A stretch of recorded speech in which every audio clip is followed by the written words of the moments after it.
World's biggest astrology community in Tamil. Online Astro TV, வாழ்வின் வெளிச்சம். Online astro டிவியை கண்டு மகிழுங்கள்.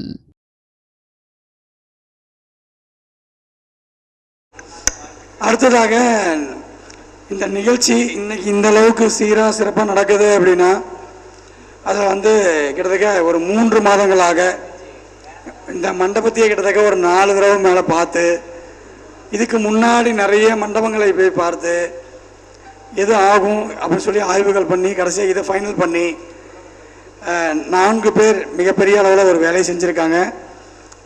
அதனால தான் இந்த ஒரு அற்புதமான ஒரு விழாவை நம்மளால் தேர்வு செஞ்சு முடிஞ்சது. அந்த 4 பேரில் பார்த்திங்கன்னா உங்களுக்கே எல்லாத்துக்கும் தெரிஞ்சிடும்.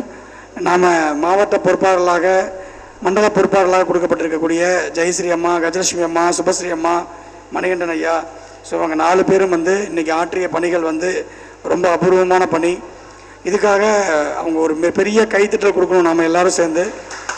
ஏன்னா அவங்க ஒருங்கிணைத்ததுனால மட்டும்தான் இன்றைக்கி நம்ம விழாவை ஈஸியாக, நான் இன்றைக்கி தான் வரேன், இதுக்கு முன்னாடி நான் வந்தது கிடையாது, ஸோ ஈஸியாக நம்மளால் இதை பண்ண முடிஞ்சது.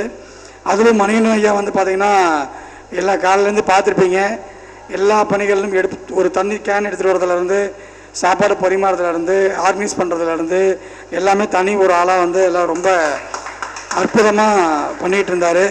ஸோ ஐயா அவர்கள் மென்மேலும் ஜோதிடத்துறையில் தனக்கான ஒரு அங்கீகாரத்தை பெறணும்னு சொல்லி எங்களுடைய ஆசீர்வாதங்களை வழங்கி, ஐயா அவர்கள் விசித்திரமான ஒரு டைட்டில், யாரும் பேசாத ஒரு டைட்டில், சந்திர நாடியும் கிரக சேர்க்கையும் அப்படின்ற ஒரு டைட்டில் எடுத்திருக்காரு. இந்த நாடியில் சந்திர நாடியை பிடிச்சோம்னாவே நிறைய ஈஸியான பலன்களை சொல்லிட்டு போயிடலாம். அதனால் எளிமையாக நீங்கள் பலன் சொல்வதற்கு இந்த சந்திர நாடி பயன்படும் என்பதை கூறி அவரை சிற்றுரை ஆற்றுமாறு அன்புடன் விளக்கிறேன். எல்லோருக்கும் வணக்கம். முதல்ல அம்மா, தாய், தந்தை, எங்களுடைய முன்னோர்களுடைய பொற்பாதங்களை வணங்கி எனக்கு இந்த கலையை கற்றுக் கொடுத்த மணிகண்டராஜ் ஐயா அவர்களுடைய பொற்பாதங்களை மனமாற வணங்கி, எனக்கு இந்த ஃபீல்டில் உறுதுணையாக இருக்கக்கூடிய எல்லா குருமார்களையும் பொற்பாதங்களை வணங்கி நான் இந்த உரையை தொடங்குகிறேன். பொதுவாக நான் இப்போ பார்த்தீங்கன்னா நம்ம காலையிலே பேசியிருக்கலாம் போல இருக்குது. ஏன்னா காலையில் இருந்த கூட்டம் இப்போ இல்லை, எல்லாம் இப்போ எல்லாம் மணியை கிளம்பிட்டாங்க. நான் சொல்கிற பாயிண்ட்ஸ் மட்டும் நோட் பண்ணிக்கிங்க. நான் சொல்கிற பாயிண்ட்ஸ் இது வரைக்கும் எங்கேயுமே நீங்கள் பார்த்தீங்கன்னா கேள்விப்பட்டிருக்க மாட்டீங்க. சொல்கிற பாயிண்ட்டு நச்சுன்னு இருக்கணும், கரெக்டாக இருக்கணும். நீங்கள் சொல்கிறீங்கன்னா, வாடிக்கையாளர்கிட்ட சொல்கிறீங்கன்னா, எப்படி சார் இதை சொல்கிறீங்க, அவங்களே ஆச்சரியப்படுத்த மாதிரி இருக்கணும். நான் என்னை தேடி வர வாடிக்கையாக மீண்டும் என்னை தேடி வந்துட்டு இருக்காங்கன்னா அது காரணம், நான் அதில் உள்ளே போய் ஜோதிடத்தை நான் பார்த்தீங்கன்னா நேசிக்கிறேன். முதல்ல நான் பார்த்தீங்கன்னா ஜோதிடத்தை நான் உள்ளே வரது காரணம், எங்கள் தாத்தா ஜோதிடர், எங்கள் அப்பாவோட அப்பா ஜோதிடர், எங்கள் அம்மாவோட அம்மாவும் எங்கள் அம்மாவோட அப்பாவும் ஜோசியர். அதனால் இந்த ஃபீல்டுக்குள்ளே எனக்கு உள்ளே வரதுக்கு எனக்கு ஒரு வாய்ப்பு கிடச்சிது. நான் இதில் மெயினாக ஃபஸ்ட்டு வரும்போது ஜாதகம் பார்க்க வரும்போது எங்கேருந்து ஆரம்பிக்கிறது அப்படின்ற ஒரு இது நம்ம இதுக்குள்ளே வந்தக்கூடிய எல்லாருக்குமே ஒரு கேள்வி வரும். அதுக்கு தான் நம்ம சொல்லக்கூடிய ஒரு மெயின் தாட் எதுன்னு கேட்டால் கோச்சார சந்திரன். அவங்க எந்த நாளில் உங்ககிட்ட ஜாதகம் பார்க்க வராங்களோ அன்னைக்கு எங்கே போயிட்டு கோச்சார சந்திரன் எங்கே போயிட்டுருக்கு மெயினாக பார்த்துக்குங்க. இப்போ நான் ஒரு 10 கட்டம் போட்டுங்க, ஒரு உதாரணமாக 10 கட்டம் போட்டுங்க. ஒரு உதாரணமாக ஃபஸ்ட்டு பார்த்தீங்கன்னா மேஷ லக்கணம். இப்போ என்கிட்ட பார்த்த கிளைண்ட்டில் ஒரு 200 ஜாதகம் என்னுடைய மைண்டுக்குள்ளே ஓடிட்டே இருக்கும். அவங்க எப்போ ஃபோன் பண்ணி கேட்டாங்களோ அவங்களுடைய ராசி நட்சத்திரம் ஞாபகம் இருக்கிறது அந்த 12 கட்டம் மைண்டுக்குள்ளே இருக்கும். அப்போ நான் பார்த்தீங்கன்னா ஜோதிடத்தை எந்த அளவுக்கு நேசிக்கிறேன்னு பார்த்துங்க. முதல்ல ஜோதிடத்தை பார்த்தீங்கன்னா லவ் பண்ணணும். முதல்ல லவ் பண்ணிங்கன்னா மட்டும்தான் இந்த கலை உங்களுக்கு கரெக்டாக வரும். காலையில் எழுந்திரிச்சிங்களா, 9 நவகிரகத்தை பிரார்த்தனை பண்ணுங்க. 9 நவகிரகங்கள் தான் நமக்கு வழிகாட்டியே இருக்கக்கூடியவங்க. இதுதான் கேள்வி அப்படின்னு நீங்கள் அடித்து சொல்லலாம். கோச்சார சந்திரனை சுட்டி காட்டாமல் உங்ககிட்ட கேள்வி வராது. அப்படி கேள்வி வந்ததுன்னா அவங்க சும்மா பார்த்தீங்கன்னா பொழுதுபோக்குக்காக வந்திருக்காங்க அர்த்தம். ஒரு மேஷ லக்கணம் போட்டுக்குங்க. 10ஆம் இடத்துல சனி பகவான், 10ஆம் இடத்துல சனி பகவான், 3 செவ்வாய் போட்டுக்குங்க. இப்போ உங்ககிட்ட ஒருத்தர் வராங்க, தொழில் சம்பந்தமாக கேள்வி வராங்க. இப்போ பார்த்தீங்கன்னா கோச்சார சந்திரன் பார்த்தீங்கன்னா மகரத்துக்கு வெளியே போடுங்க. நான் சொல்கிறது பார்த்தீங்கன்னா கோச்சார சந்திரன் மகரத்துக்கு வெளியே போடுங்க. இப்போ உங்ககிட்ட பார்த்தீங்கன்னா தொழில் சம்பந்தமாக ஒருத்தர் வராரு. அவருக்கு நல்லா தொழில் போயிட்டுருக்கு, எல்லா ஜோசியரையும் சொல்லுவாங்க. ஆனால் அவருடைய தொழில் சிறப்பாக போகாது. ஏன்னு கேட்டிங்கன்னா 10ஆம் அதிபதி வந்து பார்த்தீங்கன்னா 10ஆம் அதிபதி பார்த்தீங்கன்னா நல்லா 10ஆம் அதிபதி பார்த்தீங்கன்னா மேஷ லக்கணத்துக்கு வந்து 3 செவ்வாய் மறைகிறாரு. 3 செவ்வாய் மறைஞ்சாலும் பார்த்தீங்கன்னா லக்கணாதிபதிக்கு 6 போயிடுறாரு. அப்போ அவர் என்ன தொழில் பண்ணாலும் ஒரு லாஸ் கட்டாயம் சந்திப்பார். உங்ககிட்ட சொந்த தொழில் பண்ணணும் ஒருத்தர் வராங்க அப்படின்னு கேட்டிங்கன்னா முதல்ல பார்த்தீங்கன்னா நீங்கள் பார்க்க வேண்டியது லக்கணாதிபதியோட ஸ்டேட்டஸ். ஏன்னா இவர் தான் வண்டி ஓட்டிட்டு போகணும். வண்டியை இழுத்துட்டு போகிறாரு லக்கணாதிபதி தான். நீங்கள் லக்கணாதிபதி கட்டிட்டாருன்னா அப்புறம் நீங்கள் எத்தனை தொழில் பண்ணாலும் வேலைக்கு ஆகாது. இப்போ ஒன்றும் இல்லை, நான் ஒரு சின்ன உதாரணம் கேட்குறேன்.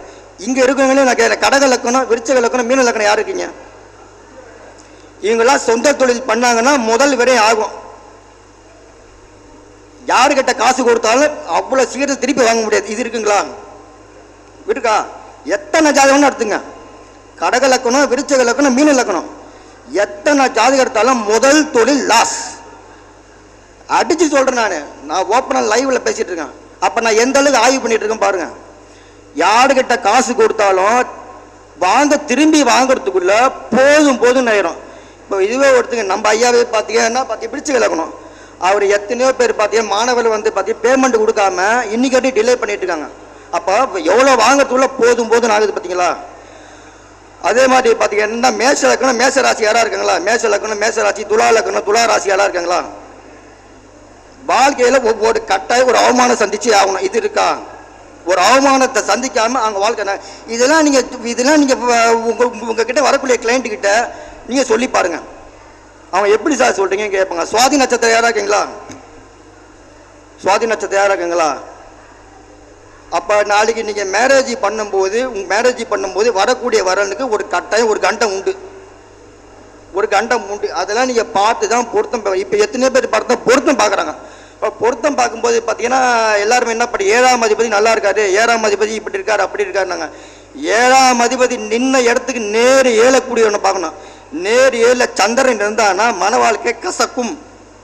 இதெல்லாம் ஸ்டாம்பு மாதிரி அடிச்சு சொல்லலாம். நீங்கள் செவ்வாய் கேது யாருக்கு இருந்தாலும் சரி, அவங்க வீடு நிலம் சொத்து அவங்க பேரில் இருக்கவே கூடாது. யாருக்கு இருந்தாலும் சுக்கிரன் கேது இருந்தான்னா அவங்க குடும்பத்தில் பார்த்தீங்கன்னா விநாயகர் பக்தர், ஆஞ்சநேயர் பக்தர் இருப்பாங்க. என்கிட்ட ஒரு பொண்ணு ஜோசியம் பார்த்தது. அந்த பொண்ணோட ஜாதகம் ஒன்று சொல்ல, துலா லக்கணம். அந்த பொண்ணோட ஜாதகம் சொல்ல, துலா லக்கணம், லக்கணத்தில் ராகு 2ல் குரு, 6ல் சனி, 7ஆம் இடத்துல சுக்கிரன் கேது 7 கூடிய செவ்வாய் பார்த்தீங்கன்னா பாதகத்தில் மகத்தில் உட்காந்துருக்காரு. 8ஆம் இடத்துல சூரியன் இருக்கிறாரு. அந்த பொண்ணுக்கு இன்னைக்கு வரையும் பார்த்தீங்கன்னா மேரேஜ் ஆகலை. அந்த பொண்ணுக்கு நான் பார்த்தீங்கன்னா இது பார்த்து கிட்டத்தட்ட பார்த்தீங்கன்னா 1 இயர் ஆயிடுச்சு. 1 இயர் ஆனால் கூட அந்த ஜாதகம் கிட்ட மைண்டில் நிற்கிது பார்த்தீங்களா? அதுதான் ஜோதிடம். நம்ம வாடிக்கையாளருடைய பேர் ஞாபகத்தோ இல்லையோ அந்த கட்ட மைண்டுக்குள்ளே ஞாபகம் வந்துன்னே இருக்கணும். நேசிக்கணும் கலையா. அந்த பொண்ணுங்க நான் சொன்னேன், என்னம்மா உனக்கு வந்து பார்த்தீங்கன்னா மேரேஜ் பிரச்சனையாம்மா அப்படின்னு கேட்டால், ஆமாம் சார் மேரேஜ் பிரச்சனை அப்படின்னு. சரிம்மா உனக்கு மேரேஜ் நடக்குன்னா உங்கள் அப்பாவை நீ டெய்லி வந்து பார்த்தீங்கன்னா பிரார்த்தனை பண்ணுமா அப்படின்ட்டு. இல்லை சார் எங்கள் அப்பாவெல்லாம் என்னால் பண்ண முடியாது. அந்த பொண்ணு வாழ்க்கையில் நடந்த சொல்லிச்சு. இல்லை சார் எங்கள் அம்மா விட்டுட்டு ஓடி போயிட்டான், அவன் இவன் ஓவராக மட்டமாக பேசிச்சு. நான் சொன்னேன், உங்கள் அப்பாவை நீ என்னைக்கு வணங்குறியோ அன்றைக்கி தான் உனக்கு கல்யாணம். அது வரைக்கும் நீ கல்யாணமே நினச்சி கூட பார்க்காத. ஏன்னா பெத்த தகப்பனுக்கே நீ மரியாதை கொடுக்கலன்னா நாளைக்கு வரக்கூடிய கணவனுக்கு எப்படி மரியாதை கொடுப்ப? சொல்கிறது புரியுதுங்களா? வரக்கூடிய கணவன் ஏன்னா 10 ஏழை கூட பாதகத்தில் உட்காந்துருக்கான். நீ கல்யாணம் பண்ணினா கட்டாயம் வழக்கு சந்திப்ப. உங்கள் அப்பாவை நீ பிரார்த்தனை பண்ணு. உங்கள் அப்பாவை நீ வணங்குறான்னா சார் ஒரு சின்ன ஒரு ஸ்டாம்ப் ரூல் ஒன்று தரேன்னா 8ஆம் இடத்துல எந்தெந்த கிரகங்களாம் இருக்கோ அந்த கிரகத்தை நீங்கள் பிடிச்சிங்கன்னா தான் வருமானம் வரும். நீங்கள் கோயிலுக்கே போக தேவையில்ல. 8ஆம் இடத்துல சூரியன் இருக்கா, உங்கள் அப்பாவை பிடிங்க. உங்கள் அப்பாவை டெய்லி பிரார்த்தனை பண்ண. 8ல் சூரியன் 2 பார்க்குறாரா? 8ல் இருக்கிற சூரியன் 2 பார்க்குறாரு. அப்பா உங்களுக்கு அப்பாவை பிடிச்சிங்கன்னா 8ஆம் இடத்துல சூரியன் போய் உட்காந்துக்கிறான்னு என்ன அர்த்தம்? போன ஜென்மத்தில் நீங்கள் அப்பாவுக்கு நீங்கள் துரோகம் பண்ணியிருக்கீங்க அர்த்தம். 8ஆம் இடத்துல சந்திரன் இருந்தால் போன ஜென்மத்தை அம்மாவுக்கு நீங்கள் வந்து துரோகம் பண்ணியிருக்கீங்க அர்த்தம். இப்போ அதே மாதிரி பார்த்தீங்கன்னா 8ஆம் இடத்துல குரு உட்காந்துருக்காரு. போன ஜென்மத்தை பார்த்தீங்கன்னா குருநாதருக்கு நீங்கள் துரோகம் பண்ணியிருக்கீங்க அர்த்தம். அப்போ ஏதோ ஒரு பிரச்சனை இல்லை துரோகம் பண்ணி படுத்தீங்க, அது குழந்தைக்கு நீங்கள் ஏதோ ஒரு ரூபத்தை பிரச்சனை பண்ணியிருக்கீங்க அர்த்தம். அதெல்லாம் ஏன்னா 8ஆம் இடத்துல ராகு உட்காந்துருக்காரு. உங்களுடைய முன்னோர்களை தான் நீங்கள் வழிபடணும். கோயிலுக்கு உள்ள நீங்கள் போனாலும் வேலையை செய்யாது. இன்னொரு ஸ்டாம்ப் ஒன்று தர, ராகு வந்து திஜி சூன்யத்தில் உட்காரக்கூடாது. ராகு திஜி சூன்யத்தில் உட்காந்துட்டாருன்னா ராகுவும் திஜி சூன்யம், ராகு நின்ற வீட்டு அதிபதியும் கெட்டுட்டாருன்னா நீ எத்தனை கோயில்கள் ஏறி இறங்கினாலும் யாகம் பூஜை பரிகாரம் பண்ணாலும் வேலை செய்யாது. இதை நான் கிட்டத்தட்ட பார்த்தீங்கன்னா 100 ஜாதகத்து மேலே ஆய்வு பண்ணிட்டேன். 100 ஜாதகத்து மேலே ஆய்வு பண்ணேன். அது என்ன சொல்லுதுன்னு கேட்டிங்கன்னா, ராகு தீசுனியும் 3 தலைமுறைக்கு மேலே பார்த்தீங்கன்னா டோட்டலாக பார்த்தீங்கன்னா எல்லா வழிபாடு விட்டு குலதெய்வ வழிபாடு விட்டுட்டாங்க. அவங்க கிட்ட நான் கேட்கறதெல்லாம், ஏன் நீங்கள் உங்கள் குலதெய்வம் விட்டுட்டீங்க? சார், எங்களுக்கெல்லாம் இந்த குலதெய்வம் திருப்பதி பெருமாள் தான் குலதெய்வம். பரவாயில்ல பண்ணுங்க. யார்கிட்டையுமே பார்த்தீங்கன்னா ஜோதிடம் நான் பார்க்குறேன், ஜாதகம் பார்க்குறேன் வாங்காதீங்க. உங்ககிட்ட கேள்வி கேட்டால் மட்டும் நீங்கள் ஜாதகம் பாருங்கள். சந்திர நாடியிலே பார்த்தீங்கன்னா உங்ககிட்ட இப்போ நீங்கள் வந்து ஒரு ஜாதகம் ஒன்று போட சொன்ன பார்த்தீங்களா, அதில் வந்து பார்த்தீங்கன்னா இன்னும் கோச்சார சந்திரன் நான் ஒரு ஜாதகம் ஒன்று சொன்னேன் பார்த்தீங்களா, துலாலக்கணம் ஒரு பொண்ணோட ஜாதகம். அந்த பொண்ணுக்கு பார்த்தீங்கன்னா லக்னாதிபதி வந்து மேஷத்தில் இருக்காந்துருக்கு. இப்போ மேஷத்தில் பார்த்தீங்கன்னா கோச்சாரத்துக்கு சந்திரன் வெளியே போடுங்க. கரெக்டாக கல்யாண சம்பந்தமாக தான் கேள்வி கேட்கும். கோச்சார சந்திரனை சுட்டி காட்டாமல் நீங்கள் எந்த கேள்வியும் சொல்லக்கூடாது. அப்படியே நோட்டை மூடி திருப்பி போயிட்டு வாமா சொல்லிடணும். ஏன்னா பார்த்தீங்கன்னா நமக்கு மேலே இருக்கக்கூடிய பிரபஞ்சமே பார்க்க விடலை சொல்லிட்டு அலோவ் பண்ணால் அனுப்புது. நமக்கு வந்து ஏதோ ஒரு ரூபத்தில் பேமெண்ட் கிடைக்கிது அப்படி சொல்லிட்டு பார்த்தீங்கன்னா உங்களுக்கு பின்னாடி கர்மா வேலை செய்யும். அதே மாதிரி ஒரு ஜாதகத்தில் பார்த்தீங்கன்னா புதன் சனி சேர்க்கை இருக்குது. ஒரு ஜாதகத்தில் புதன் சனி சேர்க்கை இருக்குன்னா இருக்கிற ஓவர்லோடு கர்மாலேயே பெரிய கர்மா புதன் சனி சேர்க்கை தான். அவங்க குடும்பத்தில் பார்த்தீங்கன்னா இஎன்டி பிரச்சனை இருக்கும். இஎன்டி பிரச்சனை காது கேட்காதவங்க, காது கேட்க திக்கி பேசுகிறவங்க, வாய் பேச முடியாதவங்க, இதெல்லாம் இருக்கும். இதெல்லாம் நீங்கள் சொல்லி பாருங்கள். ஆமாம், அவங்கக்கிட்ட நீங்கள் வந்து ஓவர் பரிகாரம் கொடுக்கக்கூடாது. புதன் சனி சேர்க்க உள்ள ஜாதக கிட்ட நீங்கள் பரிகாரம் டாப் லோடில் கொடுக்கக்கூடாது. கர்மா உங்கள் தலைமையில் ஏறி உட்காந்துக்கும். உங்களுக்கு என்ன வேணும் அதுக்கு உண்டான கேள்வி மட்டும் கேட்டுட்டு சைலண்ட்டாக அவங்கக்கிட்ட 2 கோயில் மட்டும் குதிரை போயிட்டு வாங்க சொல்லி திருப்பி அமைச்சிடணும். இருக்கிற கர்மாலே மோசமான கர்மா புதன் சனி.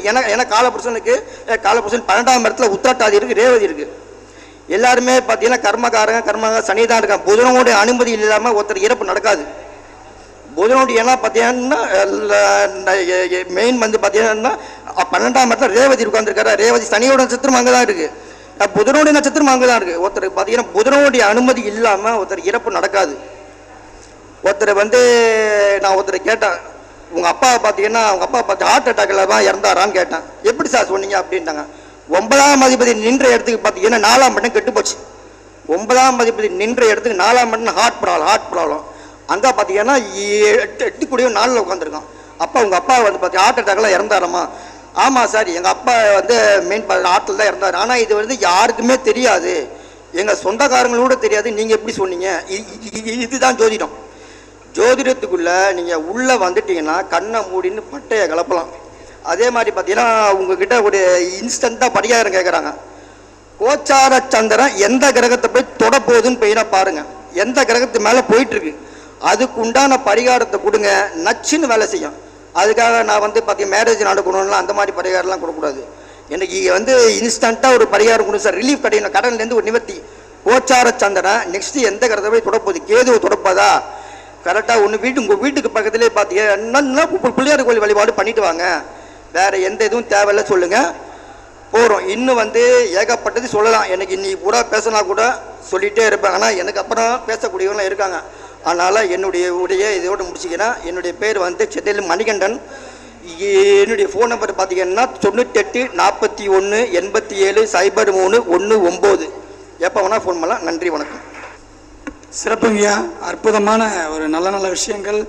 இதை நிறைய ஆய்வுகளை நீங்கள் பயன்படுத்தினீங்கன்னா மிகப்பெரிய அளவில் வெற்றி பெற முடியும். செல்ஃபோன் நம்பர் சொன்னீங்களா? ஓகே சார், வாழ்த்துக்கள். இதில் வந்து ஐயா வந்து சூப்பராக வந்து நிறைய கருத்து சொன்னார். அதில் வந்து நம்ம சந்திரனை பற்றி பேசுறதால என்ன அப்படின்னா, யாருக்கு வந்து லக்கணத்துக்கு 7ஆம் இடத்துல சந்திரன் இருக்குதோ அவங்களுக்கு வந்து திருமண வாழ்க்கையில் இடர்பாடு கண்டிப்பாக உண்டு. அதுக்கு காரணம் என்ன அப்படின்னா அவங்களுடைய மனநிலை மட்டும்தான். அது ஆணாக இருந்தாலும் சரி பெண்ணாக இருந்தாலும் சரி. இதை நீங்கள் நிறையா ஜாதகத்தில் ஆய்வு பண்ணி பாருங்கள். ஓகேங்களா? ஐயா இந்த கருத்தை வந்து சூப்பராக பதிவு பண்ணியிருந்தார். ஏன்னா அவர் சொல்ல நம்ம நிறைய இது செக் பண்ணும்போது உண்மையிலேயே பிரசன்னை வந்து அந்த அளவுக்கு சந்திரநாடி வந்து வேலை செய்யுது. இதுதான் உண்மையான விஷயமும் கூட. ஓகே, நன்றி, வாழ்த்துக்கள்.